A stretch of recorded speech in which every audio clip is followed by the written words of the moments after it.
How y'all doing? God bless y'all. Today I'm going to talk about Leviticus chapters 13 through 16. And to some, these may be the hardest chapters in the Bible to read because they actually expose human nature the most, which is, sin. Leviticus chapter 13 through 16, it focuses on skin diseases, uncleanliness, blood isolations, sacrifices, and purification laws. But underneath it all, God was revealing how corruption spreads, while cleansing mattered, and how serious holiness was treated. One thing, y'all, to keep in mind while reading these chapters is that many topics mentioned earlier in Leviticus continue appearing throughout each chapter and throughout the rest of the book as well. The repeated sacrifices, the cleansing laws, priestly duties, uncleanliness, blood, atonement, and separation may sound repetitive at times, but they remain important because God was continually teaching Israel about holiness, obedience, cleansing, reverence, and approaching Him correctly. So let's get into it, y'all. Chapter 13 focuses on the plague of leprosy. That's one important thing to understand, is that the word leprosy in Scripture didn't always mean modern day leprosy specifically. It could include things like rashes, infections, skin disease, discoloration, or mold-like conditions.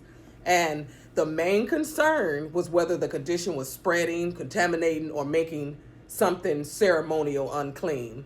Priests carefully examined people because not everything that appeared unclean automatically was unclean. Some people were isolated and re-examined over time before judgment was made. And one thing to remember is that, when you read these scriptures, leprosy throughout the scripture often becomes a picture of sin itself. It starts small, spreads deeper beneath the surface. It contaminates other things, separates people, and if left untreated, eventually affects everything around it. So that's one important thing to remember. It's kind of like leaven bread, the yeast spreading. And another thing is that the infected person sometimes had to dwell outside the camp temporarily, y'all. And that separation, it basically told how uncleanliness affects fellowship, worship, and community life. And chapter 14, it emphasizes purification, restoration, obedience, and the seriousness of uncleanness. So once someone was healed, they still had to go through the cleansing before fully returning back into the community. Birds, cedar wood, scarlet, hyssop, washing, shaving, and sacrifice were all involved in the purification process. And one powerful detail was that the blood and oil, it was placed upon the right ear, right thumb, and the right toe.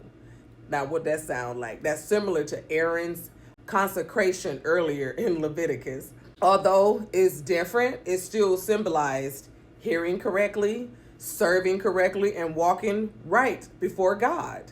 Another repeated thing throughout Leviticus is the repeated use of blood during cleansing and atonement, y'all.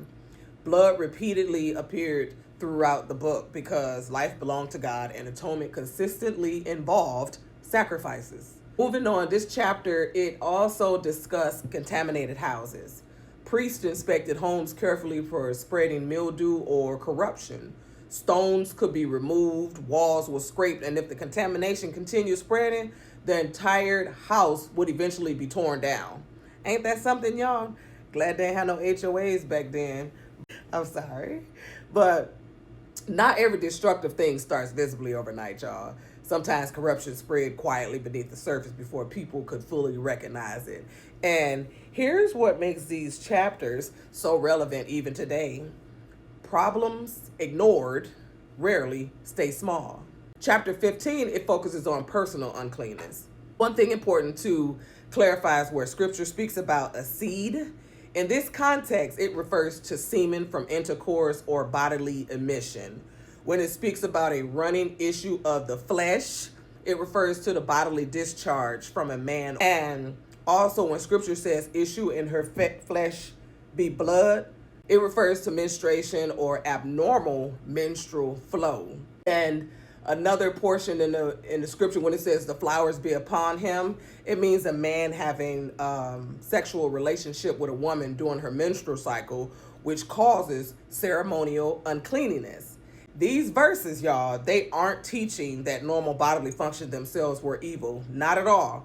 The issue involves ceremonial uncleanness connected to bodily discharges, sicknesses, weaknesses, mortality, and effects of living in a fallen human condition.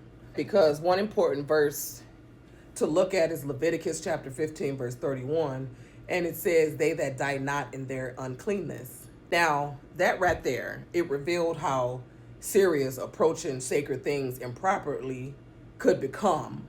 And one similarity it repeated throughout Leviticus is that holiness affected everyday life, not just worship service or sacrifices. Even ordinary activities, it affected those things. Bodily conditions, homes, clothing, and daily behavior were connected to cleanness, separation, and reverence. Y'all remember Nadab and Abihu?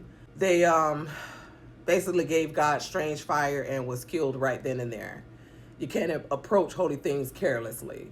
Now, under the Old Testament, humanity, they couldn't fully purify themselves before a holy God through human effort alone. No amount of outward washing could cleanse their heart, ever. That's why the New Testament points toward Jesus Christ as the one who spiritually cleanses, restores, and gives believers direct access to God through his sacrifice. We have that.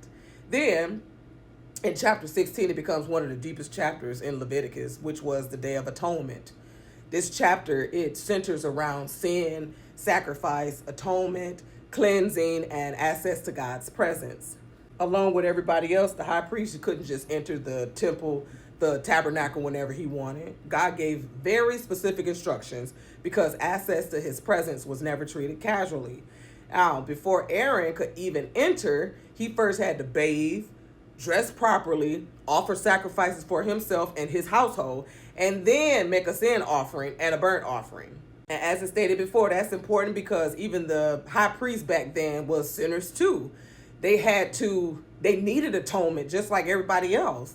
And God always reminded Moses about the death and Abihu as well, because Aaron's sons, the two that died after offering that fire before the Lord, because of that, Aaron was warned not to approach randomly or careless in front of God's presence like his son. Then 2 goats were brought before the Lord on behalf of the people, y'all. Lots were cast to determine their purpose. And lots wasn't gambling or betting, but a way of determining which goat would serve each role. 1 goat became the sin offering and 1 was sacrificed. The blood from it was used to make atonement, revealing that sin requires bloodshed and sacrifice, hence Jesus on the cross. And the 2nd goat, it became the scapegoat. Aaron confessed the sins of Israel over the scapegoat before it was sent away into the wilderness, y'all. And that's symbolically carrying away the sins of the people.